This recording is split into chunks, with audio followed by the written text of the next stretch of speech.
water. So we were on the way down. I saw the anchor and I saw the bottom. And it's right there. So we gotta touch the bottom. Just might as well while we're down this deep. And I touched it, and David was right behind me, and he touched the bottom. And then that's when we gave each other the thumbs up. And we started coming back up to the surface. I remember sort of spinning around while I was swimming up to find the chain, and then I started following up.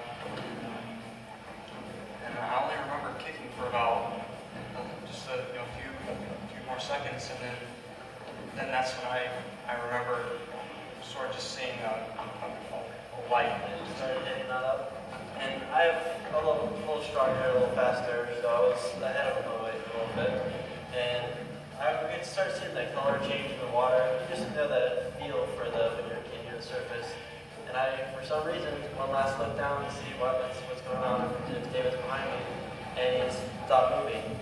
So I turned around and gone back down to see why he stopped, and he was just not responding to me. So I grabbed him around the waist and started kicking up to the surface. And I think somewhere between 5 and 10 seconds, and last thing I remember, next thing I know, I'm in the back of the boat. So what did you think when you saw him floating on the surface? I thought just the scariest thing in my life. I never thought death could be so close.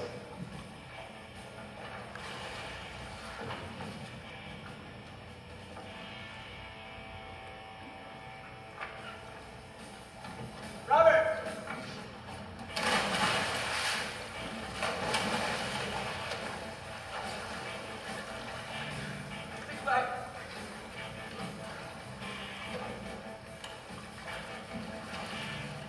Nikki and Carson dragged Robert over the back of the boat, and then Carson got on the boat to help me bring David along the side of the boat because there was no space on the back.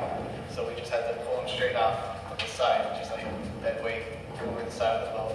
Well, this was the scariest thing I've ever experienced in my life because they were both lifeless. No talking, just about two guys in your arms, dead, not breathing, their face purple, lips purple, eyes wide open. Come on, Robert. Come on, Robert. Come on, Robert. Where's my freaking fin?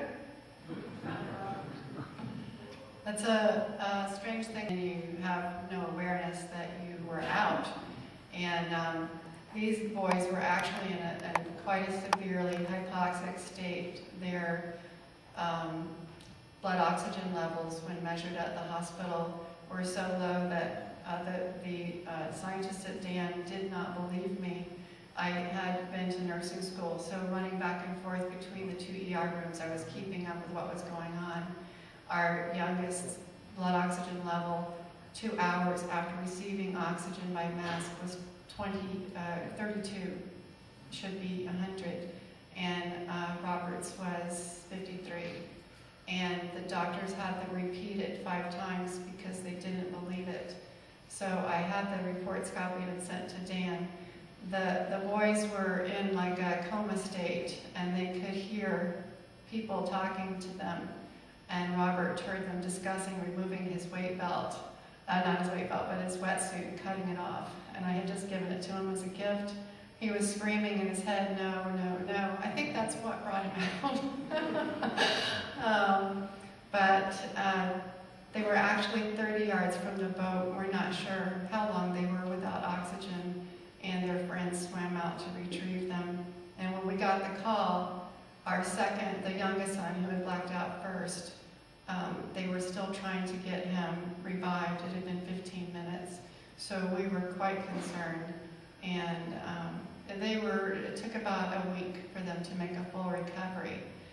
So what I want to look at here is what they did right, why they survived. They were using the buddy system. They were together. They weren't diving alone. And they were properly weighted. The boys were weighted for neutral buoyancy at -30.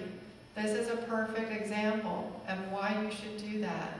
Because of that, even though they blacked out below the surface, they floated up and their friends noticed them. If they had been overweighted, I would not have my children with me today. They also had backup. That backup was not in the water, but it was on the boat.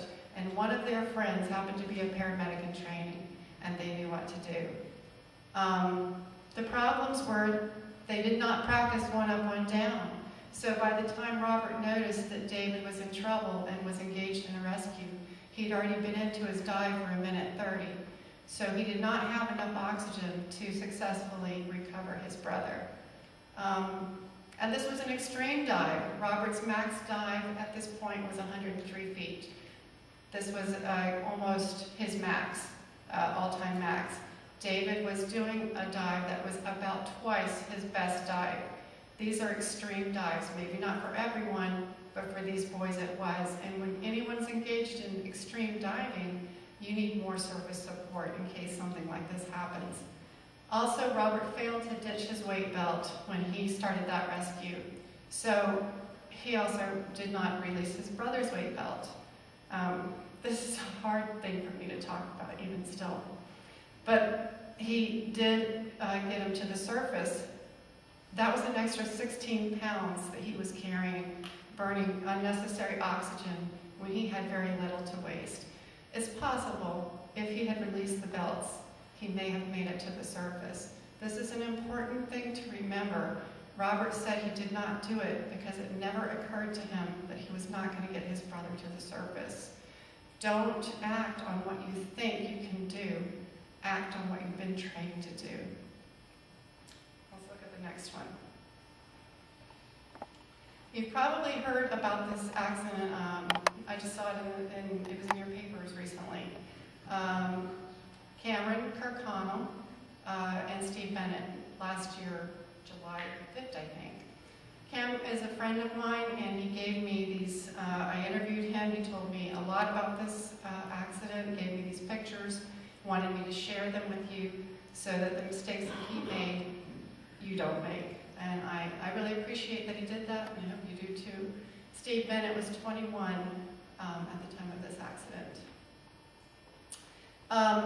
They were diving about 70 miles offshore in the Gulf, and they had 6 fishermen with them, not divers, like they were. They were the only ones that were diving in 180 feet of water with a current. And Cameron had been down and spotted this fish that he wanted to kill. So he headed back up to the surface to rest for a bit before he headed down for it. And he noticed Steve ascending from his dive. And Steve looked good to him. He didn't seem to be in any apparent distress. So Cameron went ahead and started his dive well before Steve had ascended. Steve remembers being 10 feet from the surface, and that's when he blacked out. And that's when he thinks that's as far as he got to the surface. But there's an amnesia that sets in when you have blackout. Most probably Steve did make it to the surface and then blacked out. But there was nobody there to rescue him because Cameron was already diving. Cameron got to about 75 feet, and he saw the fish that he was after, was preparing to shoot it, when out of the corner of his eye he saw this white thing. And he looked, and it was Steve's gun that was sinking. So he whipped around looking for Steve and saw him at his same depth, upside down and convulsing and being rapidly carried away in the current as he was sinking. Cameron immediately ditched his belt, swam hard for his friend, and was preparing to shoot him in the body to recover him. It was his only chance. Cameron had